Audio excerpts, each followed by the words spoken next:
सबको जय मसीह। मैं परमेश्वर के दासी एक और वीडियो में आप सबका बहुत बहुत स्वागत करती हूँ।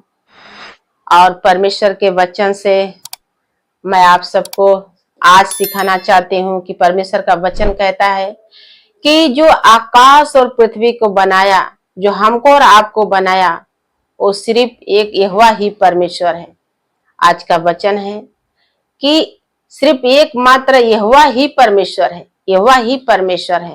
तो आज उस परमेश्वर का वचन हम सुनेंगे कि परमेश्वर हमारे लिए और आपके लिए क्या कहता है और कैसा मैसेज परमेश्वर हमारे बीच में देता है कि हम अपने जीवन को कैसे परमेश्वर के सामने बिताएं। बाइबल में लिखा है कि यशायाह 44 और अध्याय 1 से हम पढ़ते हैं।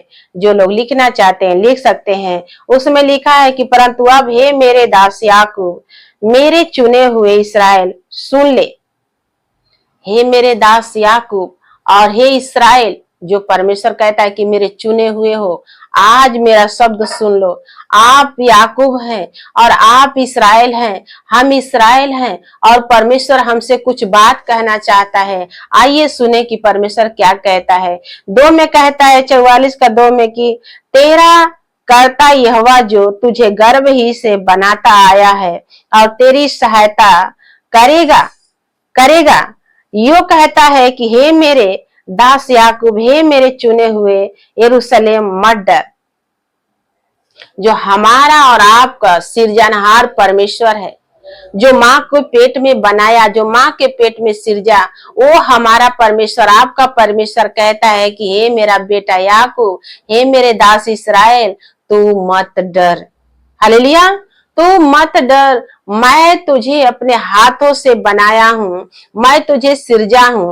और परमेश्वर कहता है कि तू इस पृथ्वी पर क्या है, मेरा चुना हुआ दास है, नबी है, मेरा लोग है, मेरा बेटा है, मेरा बेटी है।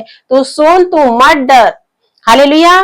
कहता है कि 3 में कि क्योंकि मैं प्यासों की भूमि पर जल और सूखों भूमि पर धाराएं बहाऊंगा।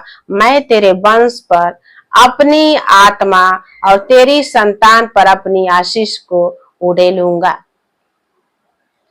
ये वचन हमें परमेश्वर कहता है कि चाहे अकाल आए, चाहे कितना भी घोर संकट आए, जिसमें मनुष्य को खाने की तंगी होती है, जिसमें मनुष्य को पानी की तंगी होती है, और जिसमें परमेश्वर ने कहा है कि तू मेरा बेटा है, मेरा बेटी है, तो उसने कहा कि हे याकूब, हे इस्राएल, तू मत डर। इस पृथ्वी पर तू है तो तुझे खाने के लिए, पीने के लिए मैं परमेश्वर तुझे बनाया हूँ। तो मैं तुझे ऐसा निराश नहीं करूंगा, क्योंकि परमेश्वर ने कहा 3 में कि प्यासी हुई भूमि पर जल और सूखी भूमि पर धाराएं बहाऊंगा। आप प्यासे हैं, आपके पानी के इंतजाम परमेश्वर करेंगे। कहता है कि मैं तेरे वंश पर अपनी आत्मा उड़ेलूंगा और तेरी संतान पर आशीष दूंगा। परमेश्वर ने ऐसा वाचा वादा है। आप सुन चुके हैं कि व्यवस्था विवरण में परमेश्वर ने कहा कि मैं तुझे संपत्ति प्राप्त करने के लिए सामर्थ दिया हूं। अगर परमेश्वर संपत्ति प्राप्त करने के लिए सामर्थ दिया है तो एक ही जने को नहीं दिया है। बाइबल में लिखा है कि वो 1000 पीढ़ियों के लिए आशीष दिया है और वो आशीर्वाद 1000 पीढ़ियों से आ रहा है और आगे भी जाएगा। हालेलुया। हम प्यासे नहीं रहेंगे, हम भूखे नहीं रहेंगे, क्योंकि हमारा परमेश्वर जो हमको बनाया है, बाइबल में लिखा है, यशायाह के पुस्तक में उसने कहा कि मैं तेरा परमेश्वर हूँ, याकूब के निज भाग में से तुझे क्या करूंगा, खिलाया हूँ। क्योंकि मैं अपने हाथों से तुझे बनाया हूँ, तो मैं जानता हूँ तेरे खाने के लिए, तेरे पीने के लिए, तेरे अकाल के समयों में, तेरे दुख के घड़ियों में मैं तुझे छोड़ूंगा नहीं। इसलिए कहता है कि मैं अपनी आत्मा तेरे ऊपर डाला हूं और तेरे ऊपर रखा हूं। तो मेरा ध्यान है, मैं क्या करता हूँ, स्वर्ग में तो हूँ, लेकिन पृथ्वी के मनुष्य को मैं प्रतिदिन निहारता हूँ कि मेरा बच्चा, मेरा बेटी जो है, मेरा बेटा जो है, वो क्या कर रहा है, किस परिस्थिति में है, किस हालात में है। क्योंकि परमेश्वर का आत्मा उसके ऊपर है, तो परमेश्वर की भी परवाह है और परमेश्वर उसको संभालेगा। क्या आप याकूब है? क्या आप इसराइल है? तो अपने मन को शांत रखिएगा। बहुत लोग बोलते हैं कि अंत के समय आएगा, लोग खाने के बिना मरेंगे, लोग पानी के बिना मरेंगे, लोग भूखे रहेंगे, लोग प्यासे रहेंगे। लेकिन आप इस बात के बारे में थोड़ा भी परवाह ना करें, क्योंकि आपका सृजनहार यहोवा जानता है कि आपको उस समय कैसे संभालेगा। आप अपनी टेंशन, अपना बोझ परमेश्वर के ऊपर डाल दीजिए और ज्यादा से ज्यादा न्यूज और टीवी मोबाइल से दूर रहिएगा, क्योंकि ये सब डराने वाले बातों से और ये जो फेक न्यूज है, इस सारे बातों से आप दूर रहिए, क्योंकि बहुत ऐसी बात है जो इंसान को डरा के रख देता है। हालेलुया। क्योंकि इसमें हम देखते हैं कि परमेश्वर ने कहा, मैं अकाल के समयों भी में तुम्हें क्या करूंगा, खिलाऊंगा। और परमेश्वर के इस बात का ध्यान है। 4 में कहता है कि वे मनुष्यों के समान बढ़ेंगे और जो धाराओं के पास घास के बीच में होंगे। हालेलुया। धारा जिस प्रकार बहता है नदी का, उसी प्रकार परमेश्वर ने कहा तेरा वंश बढ़ेंगे। जिस प्रकार घास होता है और घास के बीच में आप कभी कभी देखते हैं कि छोटे छोटे घास आजू बाजू रहता है और बड़े घास बीच में हो जाता है, तो परमेश्वर ने कहा तेरा वंश वैसा ही बढ़ेंगे। तो हमको इस बात से क्या लेना देना है कि अकाल आए, महामारी आए, तंगी आए, और अंत की बात यह है कि समुद्र नाला जो है सूख जाएगा और परमेश्वर के लोग जो हैं और चाहे जितने भी पृथ्वी पे लोग हैं वो सब तंगी में रहेंगे, खाने के बिना, पानी के बिना, अकाल में जो है वो भटकते रहेंगे, तड़पते रहेंगे। लेकिन आप अगर आज ये वचन को सुन रहे हो तो अपने मन को शांत कीजिए, अपने हृदय को संभालिए, आप धीर हो जाइए। आपके लिए परमेश्वर आकाश का झरोखा खोलेगा, आपके लिए परमेश्वर पानी का सोता बहाएगा, आपके बच्चों को परमेश्वर बढ़ाएगा, क्योंकि परमेश्वर का वादा, परमेश्वर का प्रॉमिस सच्चा है। हालेलुया। फिर कहता है 5 में कि कोई कहेगा कि मैं यहोवा का हूं, और कोई अपना नाम याकूब रखेगा और कोई अपने हाथ पर लिखेगा कि मैं यहोवा का हूं, और अपना कुल नाम इस्राएली रखेगा। जब अंत में ऐसा होएगा तो बाइबल में लिखा है कि जब परमेश्वर अपने लोगों को ये सारे बातों से आशीर्वाद जो दे चुका है और देगा, खाने पीने का इंतजाम करेगा, तो बाइबल में लिखा है कि बहुत सारे लोग और आके शामिल होंगे। और कुछ लोग तो कहेंगे हम याकूब हैं, कुछ लोग कहेंगे हम इस्राएली हैं, और कुछ लोग ये भी कहेंगे कि हमारा परमेश्वर तो यहोवा है। हालेलुया।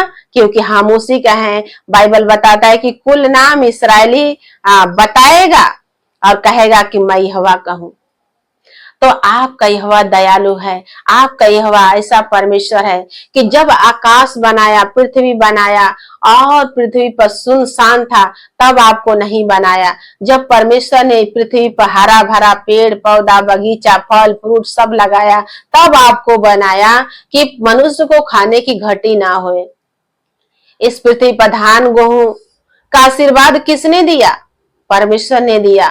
और मनुष्य को परमेश्वर ने कहा कि प्रतिदिन भोजन से क्या करना, तृप्त रहना।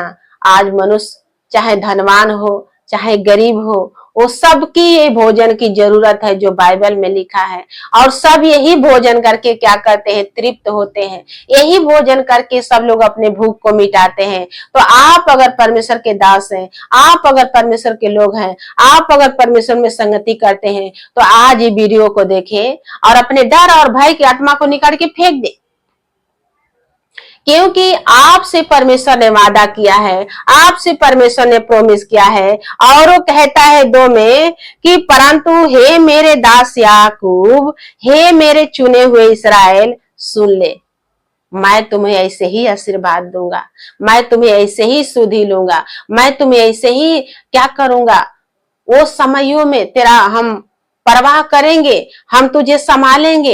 एक बात और आपने सुन चुके हो कि परमेश्वर ने कहा है कि चाहे कितना भी हालात गंभीर हो, लेकिन बाइबल में आप सुने हो कि जब यूसुफ के समय में अकाल आया और अकाल, बाइबल कहता है कि 7 साल का अकाल था। अकाल बहुत भारी था और बाइबल कहता है कि दिन प्रतिदिन अकाल जो था भयंकर रूप ले रहा था। और ये बात आप सुन चुके थे कि वो समय में बहुत सारे लोग जो है खेती बाड़ी, भेड़ बकरिया, गाय बैल सब कुछ फिरौन के जो फिरौन जो था यूसुफ का यूसुफ का जो गुरु, उसके पास सब लोग लेके आते थे अपना गाय बैल भेड़ बकरी, और उसको दे दे करके उससे अनाज मांग के ले जाते थे और लोग खाते थे और अपना पेट भरते थे। लेकिन वही समय की बात है, वही समय की बात है कि बाइबल कहता है कि जितने इस्राएली थे, जितने याकूब के लोग थे, जितने लीडर पास्टर थे, आप देखना बाइबल में कि वो समय में किसी का खेती गिरवी नहीं रखा गया, किसी का संपत्ति बेचा नहीं गया, किसी का गाय भेड़ बकरी यूसुफ ने नहीं लिया। और बाइबल कहता है कि वो सबको परमेश्वर के आशीर्वाद से, परमेश्वर के आज्ञा से यूसुफ जब उभारा गया तो परमेश्वर के दास यूसुफ वो लोग को भोजन और वस्तु देता रहा। भयंकर अकाल के समयों में वो देता रहा। तो जब ये काम होएगा, जब अकाल आएगा, जब सूखा पड़ेगा, जब ये सारे चीज की घटी होएगी, तो परमेश्वर ने यशायाह के पुस्तक में भी कहा, मैं याकूब के निज भाग में से तुम्हें क्या करूंगा, खिलाऊंगा। तो आज का वचन आप लोग सुने हो तो आप विस्मित मत होइए, आप अपने हाथों को ढीला मत कीजिए, बल्कि दृढ़ हो जाइए, मजबूत हो जाइए, क्योंकि अंत के समय में परमेश्वर आपको संभालेगा। क्योंकि वो अपना बेटा अपना बेटी आपको और हमको बना चुका है, तो उसका ध्यान है, उसका परवाह है, वो आपको और हमको क्या करेगा, इसी पृथ्वी पर सारे वस्तुओं से क्या करेगा, भरपूर देगा, परिपूर्ण करेगा। खाने के पीने की हमारा जो चिंता है हम परमेश्वर पर डाल दें, और हमारा काम है कि सिर्फ और सिर्फ अपने परमेश्वर के भक्ति में लवलीन रहें, परमेश्वर के संगति में रहें। और आज का वचन आप सुनिए और परमेश्वर आप सबको बहुत बहुत आशीष दे। आमीन।